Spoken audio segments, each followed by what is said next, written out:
Hello students, कैसे हैं आप। आज मैं आपके लिए क्लास नाइन्थ सोशल साइंस के chapter second socialism in Europe and Russian revolution, इस चैप्टर के कुछ बहुत ही महत्वपूर्ण एमसीक्यूज आपसे डिस्कस करने वाला हूं। तो आप हमारे साथ बने रहिए। अगर आप हमारे चैनल पर नए हैं तो इसे सब्सक्राइब कर लें। अगर इस चैप्टर के कोई भी क्वेश्चन आपको पूछने हो तो कमेंट बॉक्स में आप अवश्य लिखें, मैं आपके हर सवाल का जवाब दूंगा। तो आइए शुरू करते हैं। क्वेश्चन फर्स्ट है, suffragette movement means a movement to give women the right to. Suffragette movement का अर्थ है औरतों को यह अधिकार देना। ए वोट का अधिकार, बी प्रॉपर्टी का अधिकार, C equality and D none of these. तो इसके सही ऑप्शन है ए यानी वोट। सफरेट मूवमेंट औरतों के लिए वोट के अधिकार दिलाने वाला या मांग करने वाला मूवमेंट था। Second, according to the Karl Marx what characteristic on industrial society. Karl Marx के अनुसार जो औद्योगिक समाज है उसकी विशेषता क्या है। ए कैपिटलिज्म होता है वो, बी फ्यूडलिज्म होता है, सी सोशलिज्म होता है, डी कम्युनिज्म होता है। तो कार्ल मार्क्स के अनुसार इंडस्ट्रियल सोसाइटी होता है वह कैपिटलिज्म होता है, यानी पूंजीवादी समाज होता है। क्वेश्चन थर्ड है, they felt only men with property should have the vote and women should not have the vote. Who were they. जो लोग ये मानते थे कि जिसके पास प्रॉपर्टी है सिर्फ उसे ही वोट का अधिकार मिलना चाहिए और महिलाओं को भी वोट का अधिकार नहीं मिलना चाहिए, वे लोग कौन थे? जिनका मानना था कि सिर्फ प्रॉपर्टी रखने वाले लोगों को ही वोट का अधिकार मिलना चाहिए। ऑप्शन आपके लिए डेमोक्रेट्स थे। A democrats, B radicals, C liberals and D conservatives. तो इसके सही ऑप्शन होंगे लिबरल्स। एक बार फिर मैं आपको पूरे कॉन्सेप्ट बता दूं कि फ्रांस सोसाइटी में तीन तरह की विचारधारा के लोग थे, लिबरल्स, रेडिकल्स और कंजर्वेटिव्स। लिबरल्स समाज सुधार चाहते थे, वो चाहते थे कि पार्लियामेंट्री शासन हो, वो चाहते थे कि संविधान का शासन हो, वो चाहते थे कि जनता पार्लियामेंट के लोगों को चुने जो जिसके सलाह पर राजा काम करे। लेकिन ये जो लिबरल्स थे वो ये नहीं चाहते थे कि सबको वोट का अधिकार मिले। लोकतंत्र तो आए लेकिन उस लोकतंत्र में सिर्फ जिसके पास कम से कम 3 दिन के मजदूरी के बराबर टैक्स सरकार को देता हो, सिर्फ उसी को वोट का अधिकार मिलना चाहिए। महिलाओं को भी वोट के अधिकार के खिलाफ थे लिबरल्स लोग। नेक्स्ट क्वेश्चन हम देखते हैं, who thought the private property is the root of all social ills of the time. वे कौन लोग थे जो जिनका मानना था कि प्राइवेट प्रॉपर्टी सभी बुराइयों की जड़ है। ऑप्शन आपके लिए है, ए सोशलिस्ट थे, B democrats, C liberals and D none of these. तो जी हाँ, जो सोशलिस्ट थे उन्हीं का ये मानना था कि प्राइवेट प्रॉपर्टी सभी बुराइयों की जड़ है। नेक्स्ट क्वेश्चन है, who was Robert Owen. Robert Owen कौन थे? आंसर है आपके लिए A a leading English manufacturer, एक अग्रणी अंग्रेज निर्माता। दूसरा, socialist who believed in the idea of cooperatives, एक समाजवादी विचारक जो ये विश्वास रखते थे कि कोऑपरेटिव में विचार रखते थे। C both A and B, यानी ए और बी दोनों ही ऑप्शन सही है। C none of these, none of the above. तो इसमें सही ऑप्शन आपका है सी, यानी जो रॉबर्ट ओवेन थे वो लीडिंग इंग्लिश मैन्युफैक्चरर थे और एक सोशलिस्ट थे जिनका विचार था कि कोऑपरेटिव के माध्यम से समाजवाद को लाया जा सकता है। क्वेश्चन 6 है, at the beginning of the 20th century the vast majority of Russia's people was. 20वीं शताब्दी के पूर्वार्ध में रूसी समाज के सबसे बड़े सेक्शन जो थे, रूसी समाज जो था उसमें मेजोरिटी किनकी थी? ए एग्रीकल्चरिस्ट, बी इंडस्ट्रियलिस्ट, सी टीचर, डी लॉयर। तो सबसे आसान क्वेश्चन ये है, दो ऑप्शन आप देखिए, एग्रीकल्चरिस्ट और इंडस्ट्रियलिस्ट जो थे, इन दोनों में से ही एक सही हो सकता है, लेकिन इंडस्ट्रियलिस्ट इसलिए सही नहीं होगा क्योंकि फ्रांस में सिर्फ दो ही शहर ऐसे थे जहाँ कुछ इंडस्ट्रीज था, वो मॉस्को और सेंट पीटर्सबर्ग था। तो रूस बहुत बड़ा देश था, दुनिया का सबसे बड़ा देश था, वहाँ के 85% लोग खेती में लगे हुए थे। तो इसका सही ऑप्शन क्या होगा? एग्रीकल्चरिस्ट। जो रूसी समाज था वहाँ के मेजोरिटी ऑफ पीपल एग्रीकल्चरिस्ट थे, यानी किसान थे। सेवेंथ है, prominent industrial areas in Russia was were. पहला ऑप्शन है A Moscow, B Saint Petersburg, D Saint Petersburg, C Petrograd and D both A and B.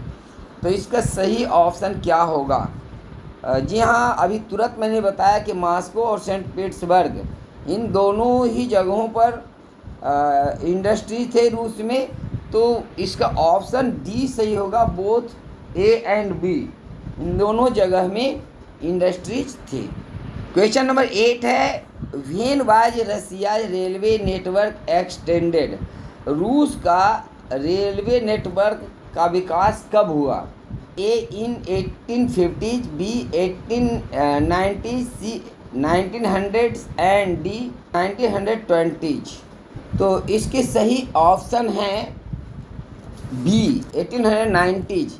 तो 1890 से लेकर 1900 के बीच में रूस में बहुत तेज़ी से रेलवे का एक्सपेंशन हुआ था। नेक्स्ट क्वेश्चन है, when was the Russian social democratic workers party founded. Russian social democratic party की स्थापना कब हुई? आपके लिए ऑप्शन है ए 1898, बी 1895, सी 1890, डी 1910। तो जी हाँ, इसका सही ऑप्शन है 1898 यानी ए। 1898 में रूस की पहली राजनीतिक पार्टी जो Russian socialist democratic workers party थी, इसकी स्थापना हुई थी। हालांकि मैं बता दूं, ये पार्टी गुप्त रूप से ही काम करती थी क्योंकि रूस में किसी भी तरह के राजनीतिक पार्टी बनाने पर प्रतिबंध था। नेक्स्ट क्वेश्चन है, when did the USSR socialism become a global face and world stature. USSR सोवियत रूस को ही कहते हैं जिन्होंने सोशलिज्म को एक वैश्विक चेहरा प्रदान किया। तो ये कब हुआ? आंसर है at the time of outbreak of the second world war. Second world war शुरू होने के बाद। B at the time of first world war, first world war के समय। C at the time of civil war, जब नागरिक गृह युद्ध वहाँ हुआ तब। D none of the above, यानी इनमें से कोई नहीं। तो इसका ऑप्शन ए सही है, at the time of outbreak of the second world war. Second world वार जब शुरू हुआ तो सोवियत रूस ने इसको सोशलिज्म की विचारधारा को एक वैश्विक विचारधारा बना दिया। उस समय स्टालिन वहाँ के शासक हुआ करते थे। क्वेश्चन नंबर 11 है आपके लिए, consider the following statement and choose the right one. इनमें से सही ऑप्शन को, स्टेटमेंट को चुनिए, पता कीजिए और सही ऑप्शन को चुनिए। पहला है, Jadidists were the Muslims scholars within the Russian empire. जो जुडिस्ट थे वो मुस्लिम स्कॉलर थे रशियन अम्पायर के अधीन। दूसरा है, Jadidist were Muslim landlords within the Russian empires. जो जुडिस्ट थे वो रशियन अम्पायर के अधीन मुस्लिम लैंडलॉर्ड्स थे। सी है, Jadidist were the Sufis philosophers within the Russian empire. Jadidist Russian empire के में सूफी फिलोसफर थे, दार्शनिक थे। डी है Jadidist were the Muslim reformers within the Russian empire. Jadidist जो थे मुस्लिम रिफॉर्मर थे रशियन के अम्पायर के अधीन। तो इसका सही जवाब है डी, यानी जुडिस्ट मुस्लिम रिफॉर्मर्स हुआ थे रशियन अम्पायर में। क्वेश्चन 12 है consider the following statement and choose the right one. इस स्टेटमेंट को कंसीडर करना है और सही को चुनना है। पहला, kulaks are rich farmers of Russia. D, kulaks are poor farmers of Russia. C, kulaks are workers of Russia. D, kulaks are metal workers of Russia. तो इसमें सही ऑप्शन होगा kulaks are rich farmers of Russia. Kulaks जो थे वो रूस के अमीर किसान थे। क्वेश्चन 13 आपके लिए है फाइंड द इनकरेक्ट ऑप्शन। इसमें से जो गलत ऑप्शन है उसको चुनना है, यानी 3 ऑप्शन इनमें सही हैं, एक गलत है। क्वेश्चन है Robert Owen was leading French manufacturer. B, Robert Owen built a cooperative community called New Harmony in Indiana USA। C, Louis Blanc wanted the government to encourage cooperative. D, Louis Blanc wanted replace capitalist enterprises. तो इसमें सही option कौन है? तो सही option इनमें A है, Robert Owen was leading French manufacturer. जी हाँ, जो रॉबर्ट ओवेन थे वो इंग्लिश मैन्युफैक्चरर थे, न कि फ्रेंच मैन्युफैक्चरर थे। तो ए ऑप्शन इसमें इनकरेक्ट है। क्वेश्चन 14 है आपके लिए फाइंड द इनकरेक्ट ऑप्शन। इसमें भी आपको चुनना है कि कौन ऑप्शन इनकरेक्ट है यानी गलत है। पहला है A, the first world war had a severe impact on industry of Russia. First world war ने जो रूसी इंडस्ट्री था उस पर बहुत बुरा असर डाला था। बी है, by 1917 railways lines began to break down in Russia. 1917 ईस्वी में रेलवे लाइन को रूस में तोड़ा जाने लगा था। सी है, able bodies men were called up to the war. Able bodies जो थे वो युद्ध से वापस बुलाए गए। सी है, for the people in the cities of Russia bread and flour become scarce. शहर में रहने वाले लोगों के लिए रोटी और आटा की कमी हो गई थी। तो इनमें से सही ऑप्शन कौन है? बी, यानी in 1917 railway lines began to break down in Russia, ये ऑप्शन गलत है। नेक्स्ट और आज के इस टॉपिक का लास्ट क्वेश्चन हम आपसे डिस्कस करने वाले हैं।